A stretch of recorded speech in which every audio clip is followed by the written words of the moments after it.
사랑하는 식구 여러분, 안녕하십니까? 오늘은 흥남 감옥에 대한 문선명 선생님의 말씀을 중심하고 흥남 감옥의 순환 배경에 대해서 알아보는 시간을 가지도록 하겠습니다. 이 말씀은 문총재님 말씀 선집 222권에 나오는 내용이 되겠습니다. 말씀을 한번 보겠습니다. 북한에서 쇠고랑을 차고 흥남 갈 때에 어떻게 살아남았느냐. 공산주의를 내가 잘 아는 사람입니다. 내가 살아남는 비결은 감옥에서도 1등 모범수가 되는 것입니다. 그것밖에 없습니다. 감옥 소장으로부터 모든 직원들을 비롯해서 죄수를 감시하는 정보원까지 전부 다 하나같이 얘기하기를 저분은 참 훌륭한 분이다. 노동자 중에서도 1등 노동자인데 단 하나 사상이 같지 않아서 그렇다. 저분은 모든 기술을 우리 민족 앞에 가르쳐 줄 수 있는 재료를 갖고 있는 사람이라고 그랬어요. 사랑하는 식구 여러분.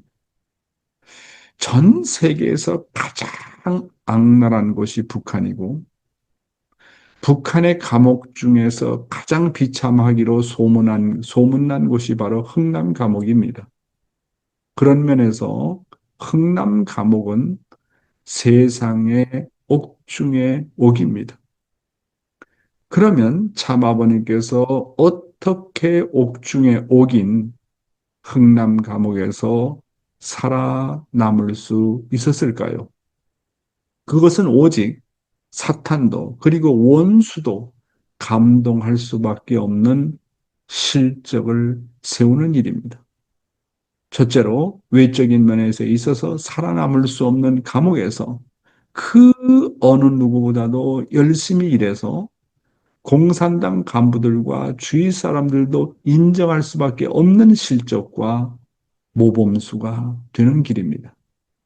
두 번째로 참 아버님의 주변 사람들을 진심으로 섬기고 유하는 삶을 통해서 그들을 사랑으로 감동시키는 것입니다. 우리는 여기에서 문총재님으로부터 상속받아야 할 교훈은 사람이 넘기기 어려운 가장 어려운 고난에 처하고 그리고 도저히 극복할 수 없는 환경에서는 불만불평하지 말라는 겁니다. 그리고 외적인 면에서 누구보다도 공인할 수밖에 없는 실적을 세워가지고 현실을 적극적으로 극복하고 주위 사람들을 사랑하라고 하는 것입니다. 다음 내용입니다. 감옥 생활 중에 비료 공장에서 비료를 가마니에 담는 데에도 챔피언이었습니다. 하루의 책임량이 비료를 1,300가마니에 담아서 묶는 일입니다. 10사람이 한 팀이니까 한 사람의 책임량이 130가마니입니다. 1,300가마니가 쌓이면 그 양이 방대합니다. 이렇게 감당 못할 양을 주는 것은 그 노동을 하다가 전부 죽으라는 거지요. 거기에 비료를 산더미와 같이 쌓인 비료사는 그 비료가 모두 딱딱하게 굳어 있습니다. 그것을 곡괭이로 파서 담아 하루에 10사람이 1,300가마니의 책임량을 해야 돼요. 알겠어요? 그걸 못하면 밥을 주래요. 사랑하는 식구 여러분. 그 어느 누구도 감당 못할 책임량을 맡아서 목표를 달성한 참 아버님의 마음의 자세는 그 책임량은 하늘이 주신 목표고 책임 분담으로 알고 실천을 하셨다고 하는 것입니다. 누가 목표를 주어서 마지못해서 자신을 푸시한 것이 아니라고 하는 것입니다. 그러므로 우리가 어떤 일을 대할 때 마지못해서 하면 그것은 종의 자세입니다. 참 아버님은 어디에 가나 주인 자세로 임하셨고 자발적인 자세로 임하셨습니다. 여기서 우리가 배울 수 있는 것은 비록 내가 하기 싫은 책임과 일이라도 절대로 마지 못해서 하지 말라는 겁니다. 모든 일은 하늘이 주신 일이라고 생각하고 적극적으로, 자발적으로, 그리고 기뻐서 하라고 하는 것입니다. 마지못해서 어떤 일을 하게 되면 그 일의 주관을 받는 것입니다. 그리고 그 일의 종이 되는 것입니다. 주인이 될 수가 없는 것입니다. 야, 저는 참 아버님께서 흥남 감옥에서 일에 대한 그 자세를 다시 한번 생각하면서 나도 마음 자세를 정말 새롭게 먹어야 되겠구나. 우리가 일을 하다 보면 하기 싫은 일이 많잖아요. 누가 명령을 하게 되면 정말 그 일을 온전히 순종하기가 쉽지 않잖아요. 사람의 본성은 언제 기쁘냐 하면 자발적으로 할 때 기쁘잖아요.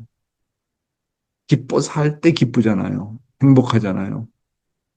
그러면 어떤 일을 할 때, 어떨 때는 아벨이 시킬 때가 있고 직장 상사가 일을 시켜서 할 때가 있잖아요. 어떨 때는 몸도 정말 피곤한데 일을 하지 않으면 아니 될 때가 있잖아요. 그러면 그때 어떠한 마음 자세를 가져야 되느냐 하는 겁니다. 참 아버님께서는 흥남 감옥에서 정말 어려운 책임을 하지 않으면 안 됩니다. 그때 아버님의 마음 자세는 이 일은 하나님께서 나에게 주신 목표다. 이 일은 하나님이 나에게 주신 책임 분담이다. 그렇게 생각하고 하셨다는 겁니다. 그래서 이 일은 하나님이 주신 것이고 공산당이 준 것이 아니고 하나님이 주신 목표다. 하나님이 주신 책임 분담이니까 내가 적극적으로 자발적으로 그리고 기뻐서 내가 이 책임 분담을 완수해야 되겠다는 마음을 갖고 일에 임하셨다고 하는 겁니다. 이건 놀라운 거 아닙니까? 그러니까 어떤 일을 할 때 싫어서 한다든지, 마지못해서 한다든지, 누가 시켜서 한다든지, 피곤해서 한다든지, 그러게 되면 그 일은 온전히 책임 분담을 하는 것이 아니라고 하는 겁니다. 그래서 어떤 일에 주관을 받게 되면 그 일의 종이 된다고 하는 거예요. 그래서 우리가 여기서 배우는 것은 뭐냐면 나에게 주어진 책임, 나에게 주어진 일은 어떤 상황에서라도 하늘이 주신 일이라고 생각하고 적극적으로, 자발적으로 기뻐서 하라고 하는 것입니다. 야, 저는 오늘 이렇게 말씀을 준비하면서 문 총재님의 그 일에 대한 마음의 자세를 다시 한번 생각하면서 감동을 받습니다. 다음 내용입니다. 하루 책임량을 다하는데 제일 어려운 것이 뭐냐? 온유월 복더위 지열에 끓는 가마에서 나오는 김으로 인해서 땀으로 목욕합니다. 빤스를 입고 있어도 땀이 척척척척 흐르는 것입니다. 그 비료 공장 안에 들어가 있으면 비료와 늘 접촉을 하기 때문에 그 비료가 살에 닿으면 막 쓰려요. 왜냐하면 비료는 유산이기 때문입니다. 비료 한 가마니가 40kg이 나갑니다. 이걸 두 사람은 벌리고 두 사람은 10kg씩 딱 집어넣는 거예요. 그때 너무 남아서 덜어낸다든지 아니면 너무 부족하다든지 하면 안 된다고요. 과학적으로 계산해 가지고 정량이 맞아야 됩니다. 비료를 저울에 재고 그것을 한 번 적당한 장소로 옮기는데 5분 이상 걸려요. 비료의 정량을 평균 잡아가지고 저울에 달아야 되거든요. 그런데 문제는 산과 같이 쌓인 비료를 저울질하는 곳에서 옮기는 장소까지 거리가 멀어지면 어떤 때는 한 3m, 4m 이렇게 되는 겁니다. 비료의 정량을 정확히 재가지고 벨트가 있는 곳까지 딱 던지면 그 자리에 있게 해야 돼요. 그것을 들어서 옮기려면 몇 사람이 붙어서 일해야 됩니다. 혼자서 들어 올려 던지는 것은 그걸 누구도 못하는 겁니다. 그런데 그것을 내가 혼자 들어서 벨트가 있는 곳까지 던졌어요. 그 일에는 내가 챔피언이었어요. 사랑하는 식구 여러분, 참 아버님께서 흥남 감옥에서 일했을 때의 조건이라고 하는 것은 정말로 최악의 조건이었다고 하는 것입니다. 이럴 때 참 아버님은 생각하셨습니다. 이 일을 어떻게 효과적으로 해낼 것인가라고 하는 것입니다. 그저 환경이 최악이라고 탓하지 않고 불만불평하지 않고 그 환경을 어떻게 헤쳐나가느냐를 놓고 기술적으로나 과학적으로나 그리고 현실적으로 접근을 하셨다고 하는 겁니다. 늘 문총리님께서 하시는 말씀 가운데 이런 말씀이 있습니다. 신앙은 극복이야. 신앙은 극복이라고 하는 것입니다. 어떤 상황에서도 하나님께서 살아계심을 믿고 극복해야 되는 것입니다. 참 아버님께서는 자신을 잘 훈련하셨다고 합니다. 노동판에 가면 1등 노동자가 되고 바다에 가면 1등 어부가 되고 사업을 하면 그 분야의 전문가가 되셨습니다. 어디에 가나 챔피언이 되셨다는 거 아니겠습니까? 이것이 일을 대하는 책임을 대하는 사람의 자세라고 하는 것입니다. 그렇죠? 다음 말씀입니다. 하루에 1,300가마니를 묶는 것이 목표였습니다. 이것은 한마디로 죽으라는 것입니다. 거기에는 어떤 장사도 못 견뎌내는 것입니다. 한 팀이 모두 10사람인데 정해진 책임량을 하려면 하루 종일 해도 완수가 힘듭니다. 그런데 우리 팀은 모두 하나가 되어 오전 8시에 시작해서 12시 전에 끝나게 합니다. 1,300가마니의 책임량이 합격만 되면 그 다음엔 놀아도 좋다는 것입니다. 알겠어요? 원래는 5시까지 일하는데 12시까지 끝내고 점심 먹고 쉬게 될 때 그 쾌감이라는 것은 해보지 않은 사람은 몰라요. 야, 놀라운 일 아닙니까? 우리 문총재님이신 참 아버님은 팀원들을 격려해서 오후 5시까지 해도 목표를 달성할 수 없는 일들을 오전 12시에 모두 마치셨다고 했습니다. 참 아버님께서는 당신의 책임은 물론 다른 사람까지의 책임량까지도 도와주셨다고 합니다. 그래서 참 아버님은 하나님의 섭리를 놓고 이런 자세로 섭리의 목표를 앞당기시려고 몸부림치신 생이었다. 이렇게 우리는 볼 수가 있게 되겠습니다. 다음 내용입니다. 선생님과 같은 사람은 거기에서 있어서 챔피언이 되다 보니까 일하는 사람이 모두 내 뒤만 따라다녔다고요. 아침에 나오면서 전부 조를 편성하는 거예요. 매일같이 같은 팀이 될 수 없다고요. 매일 조를 편성하게 되면 모두가 나의 팀에 들어오려고 애를 씁니다. 그러다 보니 그 속에서 제일 잘하는 사람이 나이다 보니 내가 대장이지요. 가만히 묶는 것에서부터 끌어내는 트럭에 싣는 것까지 아주 과학적으로 딱 공식화되어 있다고요. 그렇기 때문에 나는 노동을 하면서도 습관적으로 배워 일하다 보니 나는 일한다는 생각을 안 했어요. 나의 정신은 다른 세계에 들어가서 다른 섭리를 생각합니다. 나는 노동하는 시간에 일을 하면서 다가올 미래의 프로그램을 짜는 것입니다. 그런 생각을 하다 보면 시간 가는 줄 모릅니다. 그러니까 남들하고 똑같이 땀을 흘리지만 피곤한지를 모른다고요. 이렇게 하는 것이 전부 정신적으로 힘이 되는 것입니다. 알겠어요? 이러다 보니 매번 표창을 할 때마다 내가 모범 노동자로 뽑히는 것입니다. 알겠어요? 모범 노동자. 그래가지고 살아남은 거 아니에요? 그리고 감옥에 있다 보니 전부 배가 고파 죽을 지경입니다. 식구 여러분, 우리 문 총재님은 이렇게 이제 단순 노동이죠. 이게 단순 노동과 같은 일을 하다 보면 쉽게 이제 지치기 쉽고 실직이 나기가 쉽다는 거죠. 그런데 참 아버님께서는 몸은 일하면서도 당신의 마음은 영계를 많이 여행하시기도 하고 미래에 대한 계획을 세우셨다고 했습니다. 참 아버님께서는 어떤 일을 하시든지 남한테 뒤지는 일을 죽기보다 싫어하셨다고 하셨습니다. 왜 그러셨을까요? 아버님은 무엇을 하나 두 번째 것을 하늘 앞에 제물로 바칠 수 없었기 때문이라고 말씀하셨습니다. 아버님께서 1등을 하시는 것은 자신을 위한 1등이 아니라 최고의 것, 최선의 것을 하늘 앞에 봉헌하시고 싶은 참 아버님이셨기 때문에 그렇다는 것을 우리는 알아야 되겠습니다.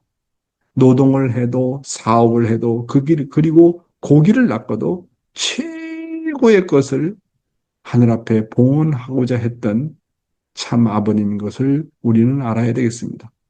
다만 세상의 명예와 위신 때문에 그 분야의 챔피언이 되신 것이 아니라고 하는 것입니다. 다음 내용입니다. 감옥에서 일하던 노동자들은 매우 굶주렸다. 여러분, 간유 알아요? 간유. 여기서 이제 간유라고 하는 것은 명태, 대구, 상어 따위의 물고기의 간장에서 뽑아낸 지방류를 말합니다. 여러분, 간유 알아요? 간유는 얼마나 비린지 알아요? 그런데 감옥에서 비린 간유에다 밥을 말아 먹어도 비리지가 않았어요. 그것을 술잔에다 한 컵 그냥 퍼부어 마셔도 비리지가 않아요. 그만큼 감옥에서 일하는 죄수들은 기름이 부족했다는 것입니다. 그게 얼마나 고소한지 모릅니다. 그만큼 굶주린 것입니다. 그렇기 때문에 일하다가 밥이 그리워가지고 자기가 죽을 것도 모르고 밥 때문에 그저 힘들게 일을 하는 거예요. 그렇게 일하러 나갔다가 책임량을 다 하지 못한 팀은 들어오게 되면 밥을 절반밖에 안 주거든요. 밥을 절반밖에 못 먹는 것이 죽을 지경입니다. 그렇기 때문에 노동 현장에 나가면 키를 써가지고 일하러 나갔다가 들어와 가지고는 밥을 먹다가 죽는다고요. 밥을 깨물지 못하고 간다고요. 그러면 사람들이 죽은 사람들의 입안에 있는 밥을 꺼내서 먹어요. 그런 세계라고요. 그건 상상이 미치지 않는 세계입니다. 사랑하는 식구 여러분. 수감자들이 노동을 마치고 저녁 식사를 할 때 어느 한 수감자가 숟가락을 떨어뜨리고 죽게 되면 모두가 그 죽은 사람 쪽으로 달려가 남은 밥과 더불어 입안에 있는 음식물까지 먹었다고 합니다. 얼마나 배고프면 그렇겠습니까? 흥남 감옥에서의 노동은 마치 일주일 금식을 하고 노동을 하는 것과 같다고 표현을 하셨습니다. 다음 내용입니다. 나는 감옥에 들어온 사람들을 교육시켰다. 그 세계에 가가지고 그들을 위로해주고 그들을 가르쳐 줘야 된다고요. 내가 많은 사람을 살린 셈이지요. 이 비료 공장에서의 삶은 몇 개월 동안 이런 상태와 증상이 벌어지고 또 벌어졌습니다. 그래서 감옥에 들어온 사람들을 교육시켰습니다. 여러분들이 처음 들어와서 몇 개월은 이러이러하게 되니까 이 고비를 넘지 않으면 반드시 죽게 된다. 그러니 내 말 들으라고 하며 교육을 시켰습니다. 그렇게 해서 많은 젊은 사람들이 선생님 말대로 따라하게 되어 나의 덕분에 죽어가는 가운데서 살아남은 것입니다. 그 사람들이 선생님의 제자가 됐다고요. 알겠어요? 여러분, 참 아버님께서는 어디에 가나 부모의 심정과 종의 몸으로 사람들을 책임지시고 보호하시고 늘 교육하셨다는 사실인 것입니다. 다음 내용입니다. 감옥에서는 물 한 컵이 밥 한 끼보다 귀하다. 그렇기 때문에 감옥에 가서도 가르쳐 줘야 돼요. 그리고 선생님은 감옥에서 저녁에 물을 주면 그 물을 안 먹었다고요. 안 먹고 수건 밑에 딱 넣었다가 보관해 두었습니다. 감옥에서는 물 한 컵이 아주 귀한 겁니다. 밥보다 더 귀한 거라고요. 감옥 조그만 방에서 온유월 복지열에 누워 있으면 바람이나 통하지 않기 때문에 땀이 비 오듯이 합니다. 땀에 젖은 옷을 짜면 암모니아 유산이 녹은 옷에 녹아서 땀과 섞인 물이 나오는 것입니다. 피부가 가려워 그걸 긁으면 전부 다 살이 벗겨져요. 그런 판국입니다. 그런 판국에서도 자기 몸을 관리해야 돼요. 사랑하는 식구 여러분, 뭐라고 지금 참아버님께서 말씀하십니까? 참아버님께서는 감옥에서는 물 한 컵이 밥 한 끼보다 더 귀하다고 하셨습니다. 그 흔한 물 먹는 것도 쉽지 않았다고 하는 겁니다. 흥남 감옥에서는 물을 제대로 마시지 못하는 환경이었다고 합니다. 그런 상황에서 수건에 물을 적셔서 냉수 마찰로 자신의 몸을 닦으셨다는 것을 보면 가장 어려운 자리, 최악의 자리에서도 어떻게 하면 하나님을 모셔야 하는지를 잘 보여주신 예라고 하겠습니다. 여러분, 우리의 몸이라고 하는 것은 하나님의 성전입니다. 사람은 자기의 몸을 어떻게 취급하느냐를 보면 그 사람의 인격을 알 수가 있습니다. 참 아버님은 최악의 자리에서도 자신의 몸을 하늘의 몸으로 알고 섬기셨습니다. 정말 놀라운 일이 아닙니까? 정말로 성자의 모습이 아닙니까? 하나님의 아들의 모습이 아닙니까? 다음 내용입니다. 그렇기 때문에 나는 저녁에 한 컵 주는 물을 안 먹고 수건에 적셔 두었다가 새벽이 되면 반드시 1시간 전에 일어나서 냉수 마찰을 하는 것입니다. 그렇지 않으면 유산 암모니아 때문에 피부가 전부 죽어버려요. 자기 몸을 관리할 줄 알아야 된다고요. 그런 험한 환경 가운데서도 살아남아야 해요. 그러기 위해서 모범 노동자가 되어야 됩니다. 목표도 달성해야 하지만 같이 일하는 사람들을 잘 돌봐야 됩니다. 그래서 흥남 감옥에 있는 800명, 1000명에 가까운 사람들이 전부 나를 존경했습니다.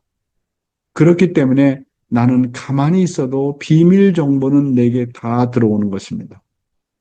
네.